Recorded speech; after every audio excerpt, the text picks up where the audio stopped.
day there. It's one of those rare mornings that both kids are still asleep and I'm awake and up. So I just wanted to share a little video. So Teddy is now almost 2, will be 2 in 2 months.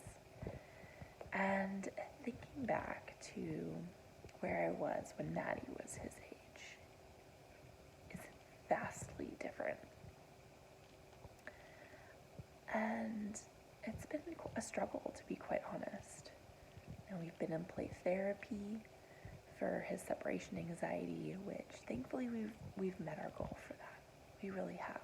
But there's still areas in life that I really struggle with him. I'm a really independent person, and with Maddie, I was, working. I'm still working now, but I only do an hour group fitness class. And with Maddie, at first I was doing like 5 or 6 hour shifts when my mom could watch her. And then it went down to 3, so I'd work like 9 hours a week, which I found to be perfect, just enough to do my own little thing, to have some more adult time, feel like I was contributing to the world. And I had also been doing a lot of births and fitness training. And I just felt like life was kind of similar to what it was before I had her, just with a bunch more love and cuteness. And adding Teddy to the mix, I feel that I've been really tied down. And of course, a lot of that has to do with mindset. It really, really does. But, it's been hard to, I never go out at nighttime. Not that I really have anywhere to go here. In Colorado, it was a lot easier to do things with friends at nighttime. But,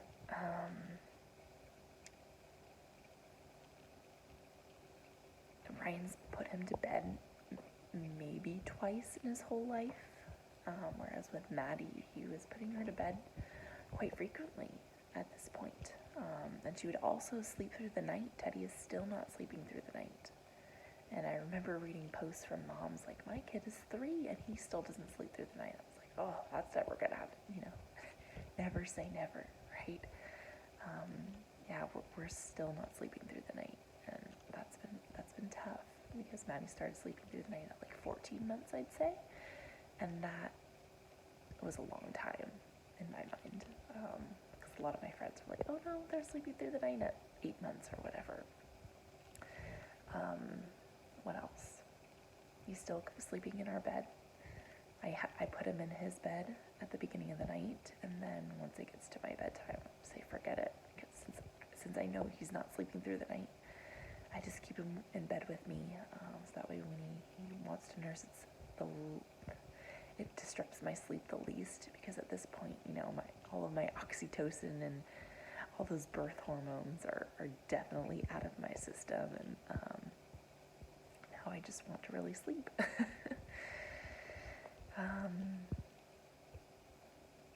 But yeah, it's been more of a challenge this time around, and I thought that Maddie was a challenge, and so having it a second time and even longer, a longer period of time has really had me use all of my tools, and even so, sometimes my tools are just not enough, because he is waking up and nursing a lot through the night, so I'm tired, which makes me reactive, which makes me more hungry throughout the day, and it's just this cascade of physical things that sometimes makes it really hard to manage thoughts and manage any cravings, manage doing what I want to accomplish during the day, such as my business and putting myself out there. I really want to write and contribute to podcasts and whatnot, and I just feel that a lot of the times I just don't have the energy to do so, because I'm still caretaking for him so much. And of course I want to do that. And that's the part that's the fight, right? Where is my independence and supporting his autonomy, and at the same time supporting his physical and emotional needs? I feel like sometimes I go a little bit too far in really making sure that he has everything he needs and forgetting about myself. And that's the fight, right? Of mom and baby. You really want to be there for them and give them everything that, especially that you didn't get, but not overshadowing yourself so much.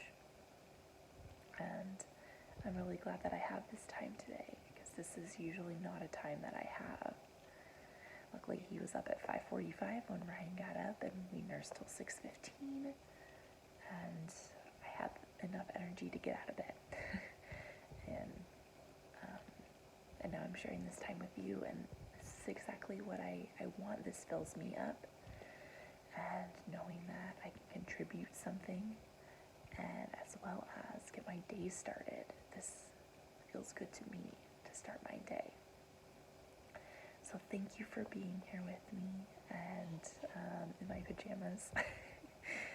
But I just wanted to share that, sometimes the first kid, even though you feel like they take longer than a lot of the other kids, but then you have a second one that takes even longer. And, that's not how I envisioned it happening, because he was such an easy baby.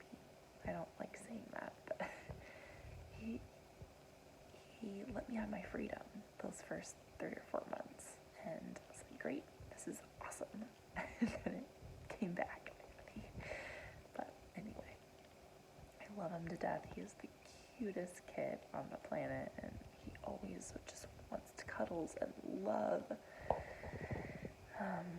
But yeah, sometimes that space is needed, and so if you needed to hear that, I hope that can help you a little bit, that we're in it together. And that's, I think, where sometimes I'm missing, is that both times I felt that all the other parents around me are already out of that stage, and I kind of feel alone in it. So I just wanted to offer that out there, if that is your case too, that I'm with you. Okay, take care. Bye.